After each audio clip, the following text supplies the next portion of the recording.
Okey, baik, kita teruskan lagi dengan tajuk transformasi untuk tingkatan 2 dan juga tingkatan 5. Okey, kita masih lagi buat soalan putaran. Okey, jadi kita imbas balik. Putaran ikut arah jam ataupun clockwise bermaksud pusing ke sebelah kanan. Okey, lawan arah jam anti-clockwise pusing sebelah kiri. Okey, baik. Jadi untuk soalan nombor 4, kita akan gunakan protractor X360, inovasi terkini daripada Cikgu Yasir.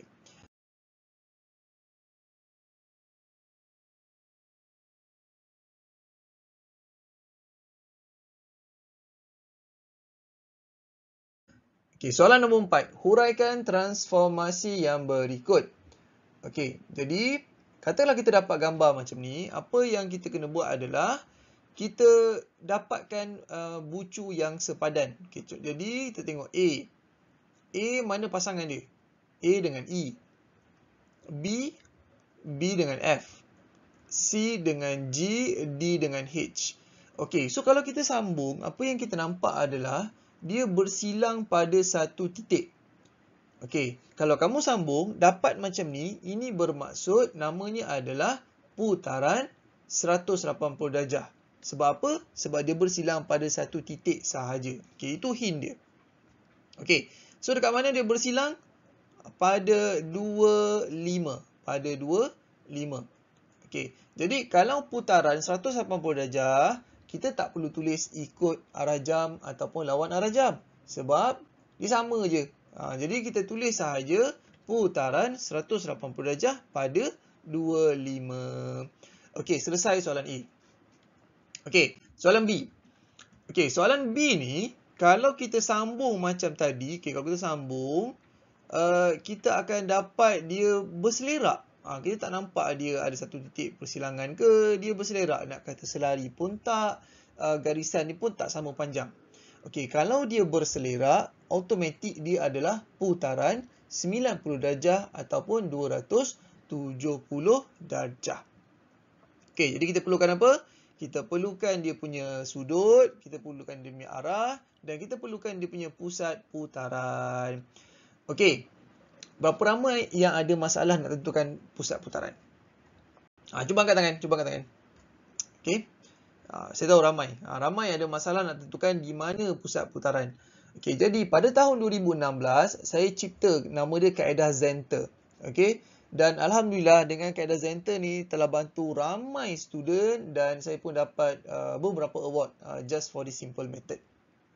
Okey, kita recall balik macam mana kaedah Zenter ni. Okey, dalam kaedah Zenter, okey, kalau ada objek dengan image, yang pertama sambungkan satu bucu objek dengan image. Okey, kita cari mana pasangan bucu yang pendek. Yang pendek. Okey, contoh E dengan J. E dengan J tak boleh sebab itu bukan pasangan dia. Okey, mana pasangan dia?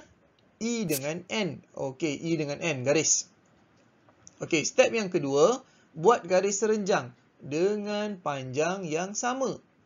Okey, ni dua kotak kan? Dua kotak. So, kita buat garis serenjang, dua kotak juga.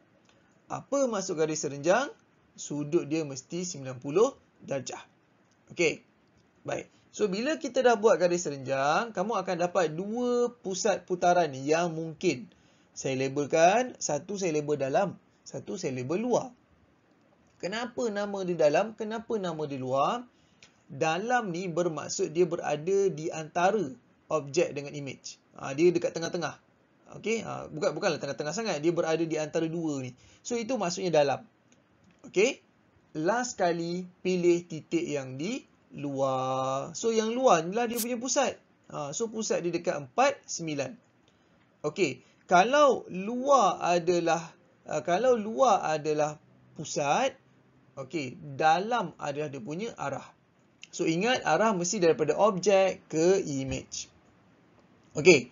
Dan kelebihan kaedah Zenter yang saya buat ni, sudut yang kamu akan dapat adalah sentiasa 90 darjah. Sentiasa 90 darjah. Okey. Jadi apa huraian dia? Okey, putaran 90 darjah ikut arah jam pada 4, 9. Selesai. Okey. Baik. Dalam kaedah Zenter, okey, Jadi, dalam kaedah Zenter ni, ada dua masalah yang saya selalu nampak student buat. Yang pertama, bila dia buat garis serenjang, sudut dia tak jadi 90 darjah. Dia buat asal bersilang je. So, dia tak jadi 90 darjah. Okay, itu yang pertama. Yang kedua, yang bersilang tu tak sama panjang. Okay. So, itu isu yang saya nampak bila student gunakan kaedah Zenter. Okay, jadi menggunakan protractor X360 ni, okay, jadi step dia sama. Okay, sambung. Okay, sambungkan. Okay, jadi bila kita nak buat garis serenjang, kita letakkan protractor 360 ni dekat tengah-tengah. Okay, so kita tengok kedudukan dia. So, kalau kita tengok dia punya jarak dia lebih kurang 0.6, 0.6. So, kita tengok pula yang berserenjang dengan dia 0.6, 0.6. So, garis. So, bila kita garis macam ni, kita akan dapat tepat 90 darjah dan dengan jarak yang sama. So, tak ada masalah dah kita nak buat garis serenjang. Yang lain sama. So, kita dapat dalam dengan luar. Pilih yang mana kelas? Pilih yang luar. Okay. So, huraian. Okay, jadi soalan B. Okay, so soalan B apa yang kita nak buat? Cari mana pasangan bucu yang sepadan, yang pendek. Okay, so A dengan apa? Okay, A dengan E. Okay, ini berapa kotak? 1, 2, 3, 4, 5, 6. 6 kotak. So, bila 6 kotak, tengah-tengah dia dekat 3. So, kita buat garis serenjang. 3 ke kanan, 3 ke kiri. So, kita akan dapat 2 pusat putaran. Okay, yang mana yang dalam, yang mana yang luar. Okay, so yang ni dalam, yang ni luar. Pilih yang mana kelas?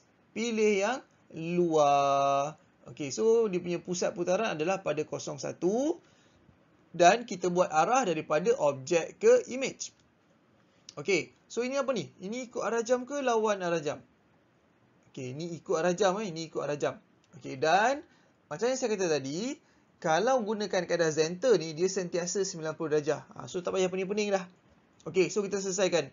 Putaran 90 darjah ikut arah jam pada 01. Okey, selesai. Okey.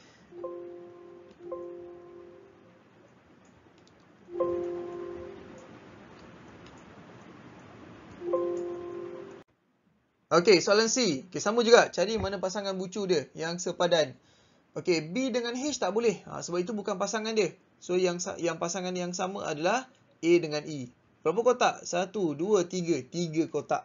So, bila 3 kotak, kita cari tengah-tengah dia dekat sini. So, kita buat garis serenjang. Okey. So, yang mana dia punya pusat putaran?